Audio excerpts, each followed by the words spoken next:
अस्सलामुअलैकुम मुर्शद टीवी के नाजरीन, क्या हाल है जी। उम्मीद करता हूँ सब खैरियत से होंगे जी। आज इंशाअल्लाह जी मैं कड़ी बनाने लगा हूँ लस्सी की। तो मेरे पास तकरीबन 1 से 1.5 लीटर लस्सी मौजूद है जी। तो अभी इसमें चीज़ें देख लें कौन कौन सी चीज़ें शामिल होंगी, फिर इन सब चीज़ों को कटिंग के बाद फिर आपको स्टेप बाय स्टेप बताएंगे। ये एक अदद मेरे पास प्याज है दरमियाने साइज़ का, हरे प्याज के 3 अदद हैं, थोड़ा सा हरा धनिया है और प्याज के हरे पत्ते हैं। और इसमें हमारा तकरीबन 150 ग्राम के करीब कुकिंग ऑयल जाएगा। ये हमारे पास लस्सी पड़ी है, 1 से 1.5 लीटर बड़ी होगी। मसाले इसमें सिर्फ मुख्तसर से जाएंगे जी। हल्दी पाउडर है आधा चम्मच खाने का और 1 चम्मच काली मिर्च का है। और इधर हमारे पास पड़ा हुआ लहसुन अदरक और हरी मिर्च का पेस्ट बना हुआ तकरीबन खाने के 4 चमचे हैं जी। और 2.5 चम्मच जो है हमारे पास बेसन पड़ा हुआ है। और ये सारी चीज़ें इंशाल्लाह साथ साथ आपको मैं बताता जाऊँगा किस तरह बनानी है।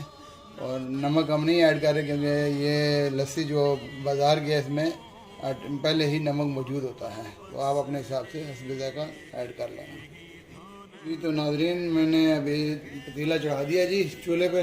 इसमें हम ऐड करते हैं जी कुकिंग ऑयल और साथ में ही फ्लेम को हम ऑन कर देते हैं बिल्कुल तेज़ आंच पे। जब तक हमारा कुकिंग ऑयल गर्म नहीं होता है तब तक हम वेट करते हैं जी। तो नाज़रीन हमारा कुकिंग ऑयल गर्म हो चुका है। अब इसमें हम ऐड करते हैं जी प्याज,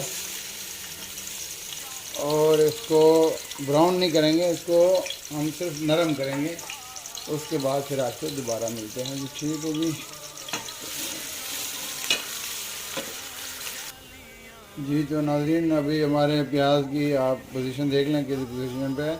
इस टाइम पे हम ऐड करेंगे जी इसमें जी लहसुन अदरक का पेस्ट और हरी मिर्च का जो पेस्ट हमने बनाया हुआ ये पूरा इसमें ऐड कर देंगे। और इसकी भी 2-3 मिनट तक अच्छे तरीके से बुनाई कर लेंगे।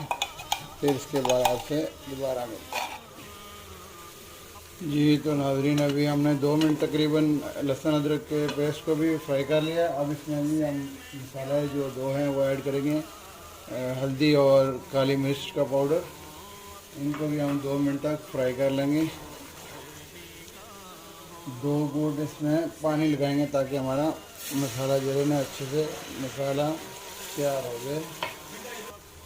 अब इस टाइम पे आके जी हमने बेसन का जो एक पेस्ट टाइप बना लिया था उसको हम ऐड करेंगे और इसको अच्छी तरीके से बुनाई करेंगे। और फिर आपसे दोबारा मिलते हैं जी।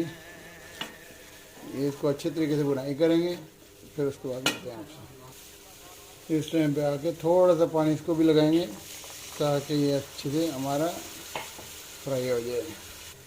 अब जी इस टाइम पे आके हम इसमें लस्सी ऐड कर देते हैं और आंच को बिल्कुल तेज़ कर देते हैं ताकि हमारी लस्सी जल्दी से इसको अच्छा सा बॉयल आ जाए। उसके बाद फिर आपको बाकी चीज़ें ऐड करके बताएंगे इंशाल्लाह। अब जो है इसको हम इसी तरह मुसलसल हिलाते रहेंगे जब तक इसको बॉयल नहीं आता है।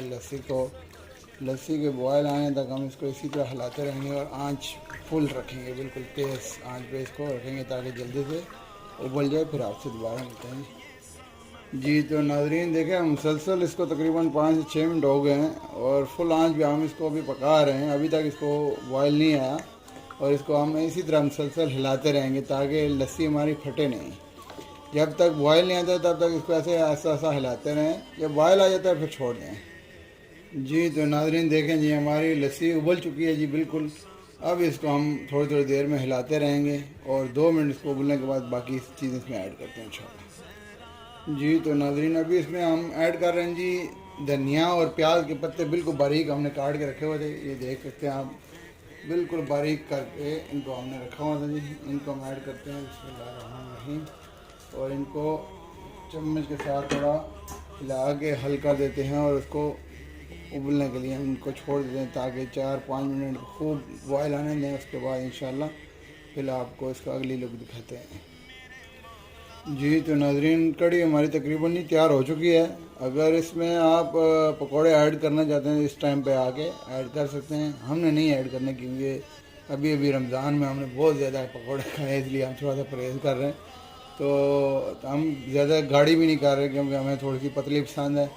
तो 2 मिनट के बाद आपको डिश आउट करके भी इंशाल्लाह दिखाते हैं जी तो नाज़रीन, हमारी कड़ी बिल्कुल तैयार हो चुकी है जी। अभी हम इसको करते हैं ये डिश आउट। बिस्मिल्लाहिर्रहमानिर्रहीम। ये देखना जी, हमने बहुत ज़्यादा गाढ़ी नहीं की है, आप इसको गाढ़ा कर सकते हैं अपनी मर्ज़ी के मुताबिक। ये देखें जी कैसी हमारी कड़ी तैयार हुई है। अभी इसके साथ अगर मकई बाजरे की रोटी हो तो क्या ही बात है।